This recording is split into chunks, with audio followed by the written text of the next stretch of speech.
ওকে তো খুব বেশি দিন হয়নি নিয়ে এসেছি আমি। আগে থেকেই হচ্ছে বাইরের বিড়াল, দেশি বিড়ালগুলোরে মানে আমাদের বাসার বাইরে আসে, তাদের হচ্ছে আমরা খাবার দিই ওইভাবে হচ্ছে তাদের পালন করি। এখন অনেকগুলো আছে। নেতিবাচক দৃষ্টিভঙ্গি বদলাতে পোষা প্রাণী বিড়ালকে ঘিরে জামালপুরে প্রথমবারের মতো অনুষ্ঠিত হল এক ব্যতিক্রমী আয়োজন, বিড়াল প্রদর্শনী।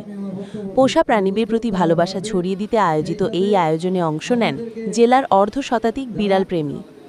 শনিবার সকাল থেকে জামালপুর শহরের নিউ কলেজ রোড এলাকার একটি বেসরকারি প্রতিষ্ঠানের উদ্যোগে আয়োজন করা হয় এই বিড়াল প্রদর্শনী। দেশি, পার্সিয়ান মিক্স সহ বিভিন্ন জাতির প্রায় 50টি বিড়াল নিয়ে এতে অংশ নেয় বিভিন্ন বয়সী পোষপরা। প্রথমবারের মতো এমন আয়োজন দেখে মুগ্ধ জেলার বিড়াল প্রেমীরা। প্রদর্শনী শেষে প্রতিটি বিড়ালের জন্য ছিল বিনামূল্যে ভ্যাকসিন দেওয়ার ব্যবস্থা। পাশাপাশি দেওয়া হয় বিড়াল লালনের প্রয়োজনীয় দিক নির্দেশনাও। আয়োজকদের মতে এ ধরনের প্রদর্শনীর মাধ্যমে সমাজে প্রাণীপ্রেম বাড়বে এবং বিড়াল পালনের ক্ষেত্রে সচেতনতা তৈরি হবে। অংশগ্রহণকারীরাও চান প্রতি বছর এমন আয়োজন হোক আরও বড় পরিসরে।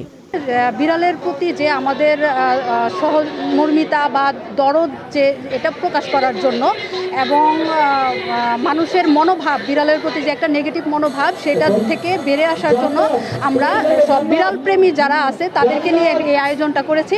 এবং এতে মানুষের মাধ্যমে এটাই আমরা মেসেজ দেওয়ার চেষ্টা করতেছি যে রাস্তায় যেসব বিড়াল আছে তাদের প্রতি যেন আমরা কঠোর না হই এবং একটু খাবার যদি আমরা তাদেরকে দিতে পারি, তারাও হচ্ছে বা ঘরে থাকার জায়গা যদি দেই, তারাও আদরের একটা সঙ্গী হতে পারে মানুষের। এজন্য আমাদের এই আয়োজন।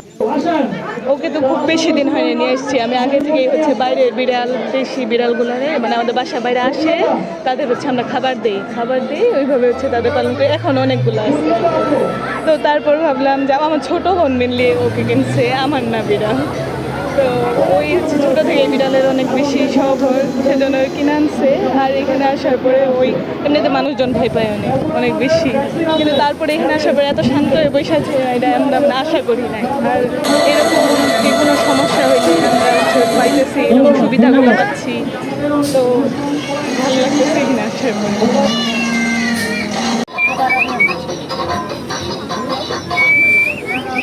অনেক সুন্দর, তার ভিডিওটা দেখতে খুব আমাদের মঞ্চ অনেক সুন্দর করেছে।